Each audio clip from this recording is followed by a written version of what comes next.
Yeah, I think that, one of the points I make about Allen Ginsberg is where a lot of people who came after Allen Ginsberg decided that they would go to India and leave everything behind, leave America, leave their families, leave their sort of social and historical context. Allen brought everything with him. He brought Jack Kerouac with him. He brought Burroughs with him and Gregory Corso. These incredibly important friendships that he forged at a very early point in his life. And he tried so much to get them to come to India, but they all sort of were too scared or, involved in their own sort of dramas back in America. But he brought with them, even though they didn't come, he would write them letters, and you could see he would dream about them while he was in India. And, it would really have been impossible for him to leave them behind. Yeah. No, I'll let Jerry continue with some of the points that have come up, but I'm tempted to disagree with Adil's perception of the narrative and your response saying, no, it's not very... I think it is an exceptionally noticeable feature of your book that the movement to and fro and the locations and the geographies and histories continuously getting, there is a mode of automatic writing there. I feel that.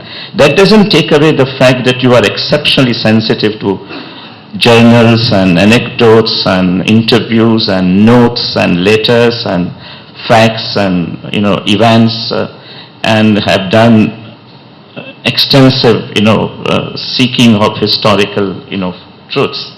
And but having done all that, you ended up, I feel, writing a kind of history which doesn't fit in with historical writing.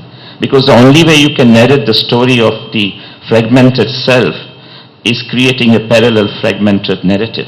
And I think that works quite effectively, but you may continue to disagree about that. Well, the only ways I would say that it wasn't a history, though, I insist that, I didn't make anything up. When you're working with oral history or when you're working with letters, people are constantly making things up, or they're misremembering, or especially if you're talking to a person of a certain age, they have things in their mind the way they remember it. And you can say, well, she really had brown hair, she didn't have blonde hair. But in their mind, she'll always have blonde hair. And so, I'm not in the business of, cross-checking facts. I'm not, in the historian's business. And in fact, I made a mistake in the first sentence of the book, So I obviously am not good at nailing people down, with their memories. And I think that's fine, somehow. Jerry, I was thinking that it's something that you don't want to say in a place like Jnana Pravaha because you'll be probably accused. There'll be 10 people who will tell you that it was said before.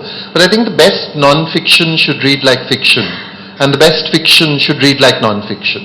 So in this book, you get this sense all the time that this could not be happening except to someone who, with a truly diseased imagination, who was bringing these people, these strange and bizarre people, hurtling towards their appointment in Samara. So for me, the technique is cinematic. Yeah. It sort of cuts away at exactly the point at which you think, what's going to happen to this person next, and goes off to meet somebody else who's part Jewish and part Bengali, and and whose father runs a massage clinic, and whose mother is worried about the old Jewish woman who must be ruling the libido of the man who's in bed with her.